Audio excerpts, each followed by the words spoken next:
आपको पता है कि मेरे सामने यहाँ पे एक खाली गिलास रखा हुआ है। एक ऐसी बॉटल है जिसमें आधा पानी भरा हुआ है, आधी खाली है और एक ऐसी है जो पूरी तरीके से भरी हुई है। आपको पता है ये 3 बॉटलों से हम क्या समझना चाहते हैं कि आप में से 3 तरीके के स्टूडेंट हैं। एक ऐसे स्टूडेंट जो अभी-अभी पास आउट हुए हैं, जिनका दिमाग पूरी तरीके से खाली है, जिनके सिर पर कोई बोझ नहीं है, लेकिन अभी उनका इतना फ्रेश माइंड है कि उसके अंदर कुछ भी इनपुट अगर डाला जाएगा ना, तो डेफिनिटली इसमें बहुत ही एक अनयूज्ड माइंड है। अगर इसके अंदर सही तरीके का एफर्ट डाला गया तो डेफिनेटली एक बहुत बड़ी ऊंचाइयों पर जा सकता है। दूसरे ऐसे स्टूडेंट हैं जो एक अटेम्प्ट दे भी चुके हैं या फिर ऐसे स्टूडेंट जो तैयारी शुरू से कर रहे हैं, जिनका माइंड ऑलरेडी काफी कंफ्यूजन से, कुछ कॉन्सेप्ट से, कुछ स्टडी से भरा हुआ है, वो स्टूडेंट। और तीसरे ऐसे स्टूडेंट जो कई सारे अटेम्प्ट दे चुके हैं लेकिन सक्सेसफुल नहीं हो पा रहे हैं, किसी ना किसी रीजन से वो नहीं कर पा रहे वो चीज, या किसी एग्जाम को टारगेट जो भी उन्होंने बना रखा है उसको अचीव नहीं कर पा रहे। ये एक बहुत बड़ी ना प्रॉब्लम क्रिएट हो जाती है इन 3 तरीके के स्टूडेंट के बीच में। एक्चुअली हर किसी के माइंड में आता है, मेरे पास हमेशा एक क्वेश्चन आता है कि सर मैं 2024 में, मैं 2023 में, 22 में, 25 में एसएससी जेई जैसे बड़े एग्जाम को टारगेट करना चाहता हूं, लेकिन मैं कहां से स्टार्ट करूं, मेरी सही स्ट्रेटेजी क्या हो जिससे मुझे अगली किसी अटेम्प्ट की तरफ देखना ही ना पड़े, मैं एक ही बार में उस एग्जाम को क्रैक कर दूं। तो द फर्स्ट रूल इज, अपने आप को फूल बनाना पहले छोड़ दो। ऐसा नहीं कि आप लोग टाइम पास करना बिल्कुल बंद कर दो कि फैमिली ने बोल दिया है या फिर अपने को करना है, या ठीक है एक बार लाइफ सेट हो जाती है, इससे सुना है कि अरे इससे बहुत बढ़िया इसका ऑरा रहता है, ये सब करना बिल्कुल बंद कर दिए। दुनिया में ना सिर्फ 20% लोग ऐसे हैं जिनको सच में दिल से एसएससी जेई जैसे एग्जाम को या स्टेट एई जैसे एग्जाम को क्वालिफाई करना होता है। 80% बच्चे ना भेड़ चाल को फॉलो कर रहे हैं। 80% बच्चे वो हैं जो सिर्फ ये समझ रहे हैं कि आसान है, कैटेगरी का फायदा ले लेंगे, या फिर अलग हमारी माइंड ऐसा है कि हम तुक्के मार के आ जाएंगे तो हो सकता है कोई ना कोई तुक्का लग जाए और सेलेक्ट हो जाएंगे। ये ऐसा खेल नहीं है, इसमें आप लोगों को बहुत मेहनत की जरूरत है। और ध्यान ध्यान रखिएगा इस चीज का कि लाखों लोग फॉर्म भरते हैं ना, तब जाके हजारों हजारों में भी सिर्फ 1 या 2 हजार बच्चे मुश्किल से सेलेक्ट हो पाते हैं। मुश्किल से कह रहा हूं मैं, ठीक है। तो इसलिए ना ये 3 तरीके के स्टूडेंट के लिए स्ट्रैटेजी मैं सेम बताऊंगा, लेकिन एक्चुअली में अगर आप इसको फुलफिल करते हो ना, मैं डेफिनेटली आप लोगों को कह रहा हूं आप एग्जाम को क्रैक कर लोगे। पहली चीज आप लोग मुझे बताइएगा कि आप लोग कौन से स्टूडेंट हो। वन टाइप जो खाली क्लास है, इनका माइंड ऐसा है कि अभी इसमें अगर कुछ भी कंटेंट डाला जाएगा ना, बहुत अच्छे से क्रिस्प तरीके से उसको पकड़ लेंगे। दूसरे ऐसे स्टूडेंट जिनके माइंड में आधा कचरा भी भरा हो सकता है, बैड हैबिट्स, कचरा, अभी कॉलेज से पास आउट हुए, मन नहीं है, वेट कर रहे हो। किसका वेट कर रहे हो भाई, किसका वेट कर रहे हो? खुद को पागल बना रहे हो। सर वेट कुछ नहीं कर रहे हो, ठीक है। क्या आएगा वैकेंसी देखेंगे, थोड़ा चिल कर लेते हैं, उसके बाद शुरू करेंगे तैयारी। ऐसे तो हर बार एग्जाम कोई ना कोई वैकेंसी निकलती रहती है, देखेंगे कभी ना कभी, सोचेंगे इसके बारे में। और ऐसे स्टूडेंट जो सच में मेहनत कर रहे हैं, परेशान हो चुके हैं, लेकिन सही स्ट्रेटेजी नहीं है, दिमाग में बहुत कुछ भर चुका है, इधर का कंटेंट उधर का कंटेंट। तो आप मुझे बताइएगा आप कौन से टाइप के स्टूडेंट है, कॉमेंट करके जरूर मुझे बताना।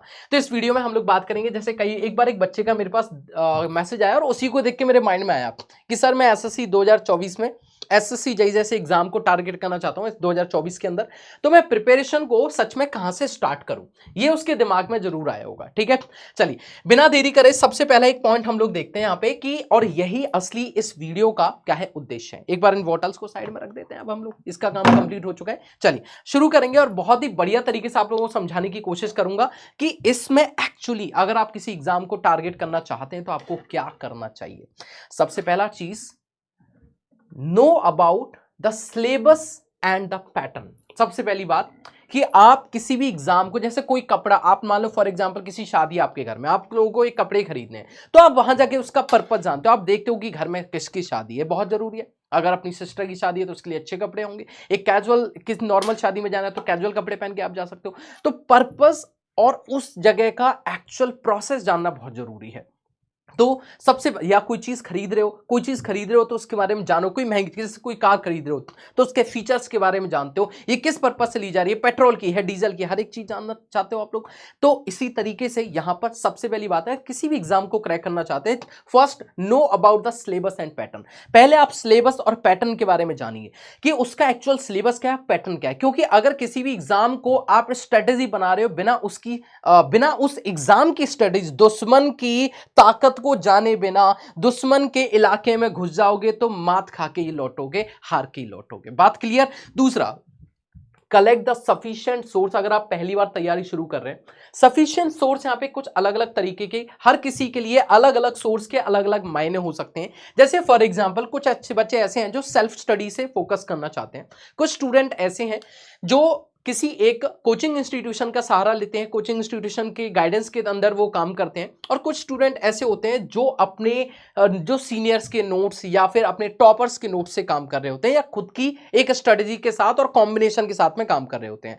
तो यहाँ पे आपके वो सफिशिएंट सोर्स, आपकी प्रॉपर बुक्स, और मैं हमेशा गाइड करता हूं अगर आप पहली बार पढ़ रहे हैं तो स्टैंडर्ड बुक्स को फॉलो करें, क्योंकि एक साल आपके पास सफिशिएंट टाइम होता है आप स्ट्रेटजी को जानते हुए बनाते हो। और जो मेन सब्जेक्ट, क्योंकि देखो नया कुछ नहीं पढ़ रहे हो, जो आपने कॉलेज में पढ़ा था वही पढ़ रहे हो, लेकिन इस बार आप उसको अपने एकेडमिक परफॉर्मेंस के लिए नहीं, इस बार अपनी लाइफ को या फिर अपने करियर को एक बढ़िया शेप देने के लिए आप लोग ये काम कर रहे हो। तो वो आपके लिए जो सफिशिएंट सोर्स है वो आपके बुक्स हो सकते हैं, सफिशिएंट सोर्स आपके हैंड रिटन नोट्स या किसी ऑर्गेनाइजेशन के नोट्स हो सकते हैं।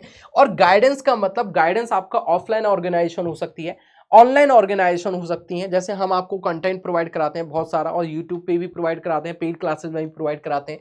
इसके अलावा आपके पास में गाइडेंस के तौर पे आपके मेंटर्स हो सकते हैं, जिनके थ्रू आप लोग अच्छी तरीके से सीख पाते हैं कि आपको किस तरीके से किस डायरेक्शन में जाना है। नेक्स्ट आपके पास स्टार्ट विद द बेसिक। जैसे फॉर एग्जांपल मुझे अगर किसी भी जगह पे, मान लो फॉर एग्जांपल मुझे ये करना है कि इंटीग्रेशन सीखना है या डिफरेंशिएशन सीखना है, समाकलन अवकलन जिनको हम लोग हिंदी में बोलते हैं, तो उस चीज को जानने के लिए आपको पहले ना क्या आना चाहिए। जैसे फॉर एग्जांपल मैं एक्स स्क्वायर का 2x करूंगा, तो पहले मुझे स्क्वायर आना चाहिए, मुझे रूट निकालना आना चाहिए, मुझे चीजों को ऐड करना आना चाहिए, डिवाइड करना आना चाहिए, मल्टीप्लाई करना आना चाहिए। So you should have the ability to capture in your mind the basics of the any subject. किसी भी सब्जेक्ट का जब तक आप बेसिक नहीं समझ पा रहे बच्चे, तब तक आप लोग उसके एडवांस वर्जन या एग्जाम के लेवल को मैच तो बिल्कुल भी नहीं कर पाएंगे।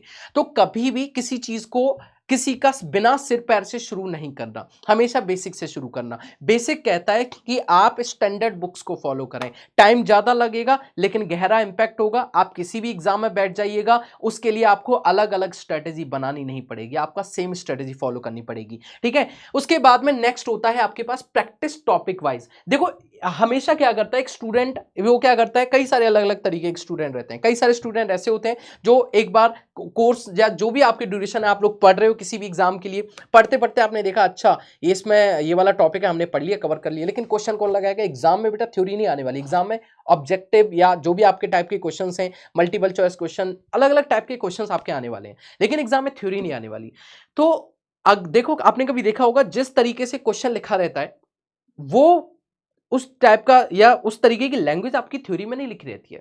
तो थ्योरी सिर्फ आपके फंडामेंटल्स को क्लियर कर रही है, लेकिन क्वेश्चन आपकी इस चीज को, इस सोच को डेवलप करता है कि ये कोई क्वेश्चन मेरे से पूछेगा। जैसे मैं फॉर एग्जांपल अपना नाम जब मैं लिखता हूं तो लिखता हूं माय नेम इज देवेश पाठक, लेकिन अगर कोई मेरे से पूछेगा व्हाट इज योर नेम, या फिर लोग आपको क्या बुलाते हैं, अलग अलग तरीके से क्वेश्चन पूछ सकता है। तो क्वेश्चन प्रैक्टिस इज मस्ट, और वो भी टॉपिक वाइज। कोई भी टॉपिक कवर करते हो उसके बाद उसके क्वेश्चन को अगर आप नहीं लगा रहे हो, मैं कह रहा हूं आप एग्जाम नहीं क्लियर कर पाओगे। रीजन क्या है? क्योंकि आप वहां पर अगर मान लीजिए for example topic wise question clear करते हो ना, एक टॉपिक से अगर आपने 20 क्वेश्चन भी किए, मैं डेफिनेटली आप लोगों को बोलता हूं उस 20 क्वेश्चन से पूरा का पूरा टॉपिक कवर हो जाता है। लेकिन जब आप पूरे सब्जेक्ट या पूरे चैप्टर का जब आप क्वेश्चन सॉल्व करते हो, तो वहां पर आप तब भी 50, एक चैप्टर के लिए मुश्किल से 50 या 60 क्वेश्चन कवर करते हो, जो कि पूरे उस चैप्टर को शायद ना कवर कर पाए। ये एक मेन रीजन है टॉपिक वाइज क्वेश्चन को प्रैक्टिस करने का, and this should be must in your mind. ये हमेशा आप दिमाग में रखिए। नेक्स्ट आपके पास गो थ्रू द पीवाईक्यू। किसी भी चीज को कहूंगा मैं क्रैक करने के लिए, किसी भी चीज को सही तरीके से ग्रैब करने के लिए उसकी कमजोरियां, उसकी मजबूती, या फिर कहूंगा इसके ड्रॉबैक्स भी पता होना चाहिए, और उसके एकदम प्रो और कॉन्स, मैं एक सीधी भाषा में बोलूं तो प्रो और कॉन्स सब कुछ पता होना चाहिए। उसकी अच्छी चीजें क्या है, उसकी बुरी चीजें क्या है, एग्जाम की कमजोरी क्या है, एग्जाम की मजबूती क्या है। जब तक नहीं जानोगे तब तक आप लोग एग्जाम में क्रैक करने के लिए शायद एक कदम पीछे रहोगे। लेकिन पीवाईक्यू आप लोगों को ना सिर्फ आपके कॉन्सेप्ट को क्लियर करती है, जबकि यह भी बता दी है कि कौन सा टॉपिक आपके लिए ज्यादा इंपॉर्टेंट है। और पिछले 5 या 7 सालों का अगर आपने एक ट्रैक देखा और ट्रैक रिकॉर्ड में आपने पाया कि ये वाले चैप्टर से ये टॉपिक से हमेशा क्वेश्चन पूछे जाते रहे। हो सकता है इस साल वहां से क्वेश्चन ना आए, लेकिन संभावनाएं हमेशा आगे जाकर के अगर आपके अनुसार बनी या एक पिछले सालों के अनुसार बनी तो डेफिनेटली एक प्लस पॉइंट आपके उस स्ट्रेटेजी के अंदर ऐड कर देगी।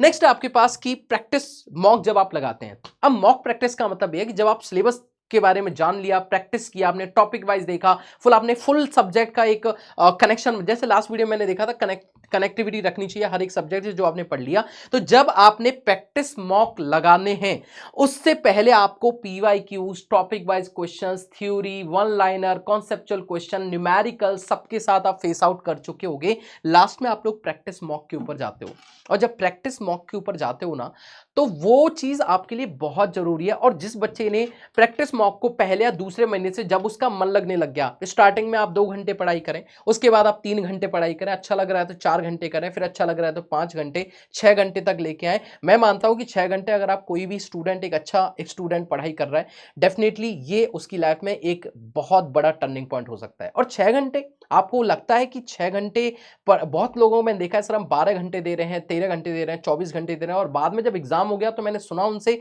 कि सर मैं ज्यादा ओवर कॉन्फिडेंट हो गया था, सर मैं इतना ज्यादा हो गया था कि मुझे ऐसा लग रहा था कि मेरे से बड़ा कोई है नहीं, क्योंकि मैं 12-12 घंटे, 15-15 घंटे अपने स्टडी को दे रहा हूं, तो मुझसे बढ़कर कोई नहीं है और मैं एग्जाम में सबसे हाईएस्ट रैंक लेके आऊंगा, नंबर 1 रैंक लेके आऊंगा। वहीं एक ऐसा बच्चा जो डेली 4 घंटे या 3 घंटे 2 घंटे पढ़ रहा है, वही स्टूडेंट अच्छी रैंक लेके आ रहा है, आराम से कॉन्फिडेंटली वो एग्जाम को क्रैक कर ले रहा है।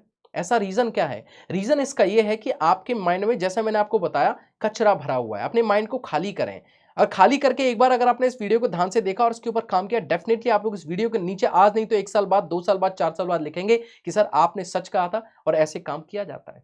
आप 4 घंटे, मैं खुद नहीं पढ़ता कभी, 10-12 घंटे मुझसे नहीं पढ़ा जा सकता, लेकिन सेटिंग अच्छी रखनी है। अच्छी सेटिंग किसे कहते हैं? अच्छी सेटिंग जरूर नहीं कि आप 2 घंटे, 5 घंटे, 10 घंटे पढ़ें। अच्छी सेटिंग का सिर्फ एक मतलब है, अच्छी सेटिंग कहती है कि आप 2 घंटे पढ़ रहे हैं तो 2 घंटे को इतना इफेक्टिवली पढ़ें कि अगर आपके आसपास किसी ने फैन भी ऑन किया तो आपको पता ना चले कि फैन ऑन करके कौन गया कमरे के अंदर। कोई अगर खाना रख के गया, कोई जूस रख के गया टेबल पे, तो पता ना चले कि कौन जूस रख के गया। अगर जरा सी खटपट के बाद आपके मन में हलचल हो जाती है और आपके मन में जिज्ञासा जाग जाती है कि किसने गेट खोला, किसने गेट खटकाया, नीचे किसकी कार रुकी, किसने हॉर्न बजाया, तो डेफिनेटली आप लोग अपनी स्टडी के लिए फोकस्ड नहीं है। और ये सच्चाई है, आप इससे पर्दा नहीं डाल सकते सच्चाई के ऊपर। तो आप जो सोच रहे हैं हर बार एक क्वेश्चन पूछना कि सर मैं पढ़ाई कैसे शुरू करूं, इसके रिस्पेक्ट में ये पूछना कि सर मैं इस स्टेज पर आ चुका हूं, अब मुझे आगे कैसे बढ़ना है, प्लीज मुझे सलाह दीजिए, प्लीज मेरे साथ में आगे बढ़ने में मेरी मदद कीजिए, मुझे ज्यादा अच्छा लगता है, मुझे ज्यादा बेहतर लगता है। आपको किसी को देख के नहीं करना है काम, आपको अपने आप को आगे बढ़ाने के लिए ना, आपको सिर्फ ये समझना है कि क्या मैं करना चाहता हूं, और अगर मैं करना चाहता हूं तो कैसे करूंगा। कैसे करूंगा तो ये एक तरीका है, ऐसे करना है। और अगर, अच्छा एक चीज बताता हूं आपको, ये सबको पता है जो मैं लिख रहा हूं, लेकिन मुझे बार बार क्यों बताना पड़ रहा है, क्योंकि मैं जानता हूं कि परिवार में जब आप परेशान हो जाते हो, आपको पता है कि कोई हमें मनाने आएगा, कोई सब कुछ होगा, तभी हम लोग मानते हैं, तब तक हम नहीं मानते, रूठ जाते हैं। तो वही एक स्ट्रैटेजी है। एक स्टूडेंट जब निराश होता है, परेशान होता है, उसको सही सलाह लग रहा होता है कि कोई ये बोल रहा है, कोई ये बोल रहा है, मुझे क्या करना चाहिए, तो एक मेंटर जो आप लोगों के लिए सोचता है, जो आप लोगों के लिए चाहता है कि आप अपने अच्छे पैरों पे खड़े हो, अच्छे एक मुकाम पर पहुंचे, तो वो हम काम कर रहे हैं आप लोगों के लिए। एक ब्रिज का जो काम है, हम लोग आपके लिए एक ब्रिज का काम करते हैं कि आपका और आपके सपने के बीच में एक ब्रिज बनाने का काम कर रहे हैं। और वो ब्रिज के ऊपर चलने के लिए ना, ऐसा नहीं कि वो ब्रिज आसान है, समझिए कभी उसकी रस्सी टूटेगी, समझिए कि कभी उस जगह पर आपके पैर के नीचे से उस जगह से गड्ढा दिखाई देगा आपको, जो दिखेगा भी नहीं। ठीक है, गड्ढा होगा लेकिन आपको दिखेगा नहीं। कई बार ऐसा होगा कि वो जब वो आप जा रहे होगे तो वो जो ब्रिज होगा वो एकदम डगमगाएगा। कई बार ऐसा होगा तूफानों की तरह उस जगह पे बीच में हलचल भी होगी। अगर आप उनसे डरते नहीं हो ना, और आप उनके साथ में डट के मुकाबला करते हो, आप ये समझते हो कि अगर सीधी सीधी कोई चीज मिलती जा रही है ना, it means something is going to be wrong. हो सकता है आपके मॉक में अच्छे नंबर आते जा रहे हैं, आते जा रहे हैं, एग्जाम में जाते ही क्वेश्चन का पैटर्न बदल गया, आपका पूरा ढेर हो गया काम। You have to prepare yourself for any kind of situation। कोई भी सिचुएशन, किसी भी तरीके का मूड आपके सामने होगा ना, आपको उसके साथ लड़ने की क्षमता होनी चाहिए। और वो क्षमता कैसे डेवलप होती है? वो क्षमता होती है जब आप कठिनाइयों का सामना करते हैं। और कठिनाइयाँ हर किसी स्टूडेंट की लाइफ में आती हैं। आप 4 दिन अच्छे से पढ़ रहे हो, दूसरे दिन आपके अगले ही दिन आपके घर में कोई आ गया और आपके साथ चीज़ें लगा कि यार मेरी पढ़ाई नहीं हो रही है, और फिर उसके बाद आप सोचना चल ठीक है यार, हमेशा थोड़ी ना होता है, मेरा भाई आया है तो कोई नहीं, बात कर लेता हूँ। लेकिन उस 24 घंटे में से आप 4 घंटे अपने लिए निकाल के भाई के लिए बाकी के 20 घंटों में से भी समय दे सकते हैं। इस चीज़ को सोचने वाले बहुत कम स्टूडेंट होते हैं, और जो सोचता है वो आगे बढ़ता है और अपना गोल भी अचीव करता है। एग्जाम का सिलेबस क्या है इसके बारे में तो आप वेबसाइट पे जाके भी जान सकते हो, लेकिन ये बातें शायद आपको कोई नहीं बताएगा। और ये बातें जिसने जान ली और इसके ऊपर काम किया, आप इस वीडियो को कमेंट बॉक्स में जरूर मुझे बताना कि आप लोगों में से कितने बच्चे ऐसे हैं जिनको ये बातें नहीं पता। सब पता है, जब सब पता है तो क्यों नहीं कर रहे हो। अपने एक बार दिल पे हाथ रख के पूछना अपने आप से कि यार, मैं जो ये सपने बोलता था, जब स्कूल में मेरे से पूछा जाता था कि क्या बनना चाहते हो, और मैं कहता था कि मैं डॉक्टर बनना चाहता हूँ, इंजीनियर बनना चाहता हूँ, मैं देश की सेवा करना चाहता हूँ। आज वो जो अंदर जो शेर जागा हुआ था, आज वो शेर कहाँ मर गया है तुम्हारा। उस शेर की जो दहाड़ है वो बिल्ली जैसी क्यों हो गई है। अगर वो बिल्ली जैसी हो गई है तो उसको बूस्ट अप करने के लिए ना अपने अंदर से आग लगानी पड़ेगी। और वो अंदर से आग कब लगती है, जब आप अपने 5 साल आगे के अपने आप को देखते हो कि वो 10,000 की नौकरी करने के लिए मजबूर होना चाहता है, या फिर अपना एक अलग मुकाम हासिल करना चाहता है और हजारों लाखों की भीड़ में अलग से दिखना चाहता है।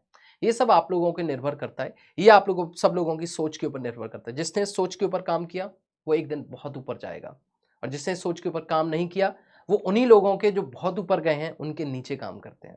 मिलते हैं एक और सुंदर वीडियो के अंदर, तब तक के लिए शुक्रिया, thank you so much, love you. और मैं आप लोगों के साथ हमेशा साथ हूँ। वीडियो के कमेंट बॉक्स में आप अपने प्यारे वैल्यूएबल कमेंट बता सकते हैं, और आपको कुछ भी मदद की आवश्यकता है तो उन कमेंट को पढ़ के मैं नेक्स्ट वीडियो आप लोगों के लिए जरूर बनाऊंगा।